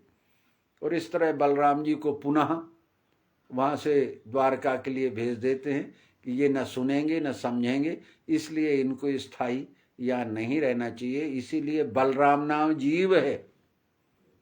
अवतार पद की सिद्धि करने वालों का आचरण, व्यवहार, तत्व दर्शन, यह जीव भाव जब निर्णय करने लगता है, कथा करने लगता है, विचार व्यक्त करने लगता है, प्रमाण देने लगता है और अपने को श्रेष्ठ मान लेता है, तो निश्चित ही विकार पैदा होते हैं। इसलिए अवतार की सिद्धि को जीव धारण तो कर सकता है पर निर्णय नहीं कर सकता। इस सदीक्षा के साथ आज बलराम, सूत जी, कृष्ण जी, जरासिंध और शिशुपाल आदि विकारों का विनष्ट हो जाना, जीवन में भगवान के सिद्धांत का स्थिर हो जाना, जगत में अवतार द्वारा प्रदत्त यह ब्रह्म विद्या जो निर्विकार गुणातीत स्थिति में स्थित कर देती है, इस भाव को धारण करते हुए कल सुदामा चरित्र और फिर 9 ऋषियों के द्वारा राजा निमि, जिन्हें जनक भी कहा जाता है, उनकी वार्ता और दत्तात्रेय के द्वारा 24 गुरुओं का व्याख्यान और भागवत में किस तरह समझना चाहिए प्रयास करेंगे कि कल पूरा हो, नहीं तो एक आध दिन और आगे जा सकता है। इस सदिच्छा के साथ आज का सत्संग यहीं पूर्ण करते हैं। कल पुनः समय से उपस्थित होंगे। आज नेट ने थोड़ा विकार पैदा किया था, कोशिश करेंगे आगे ना हो। और आप सभी आत्मरूप सज्जनों इस ब्रह्म विद्या को समझकर आत्मसात करें, धारण करें, चरित्र में लाएं और सिद्धांत ये विश्व ही परमात्मा है, स्वयंभू साधनों से ही जाना जाता है, जानकर अखंड एक रूपता में स्थित हों। इस सदिच्छा के साथ आज का श्रीमद् भागवत कथा सागर की ये वैदिक विवेचना पूर्ण करते। ओम शांति शांति शांति। सद्गुरु भगवान की जय।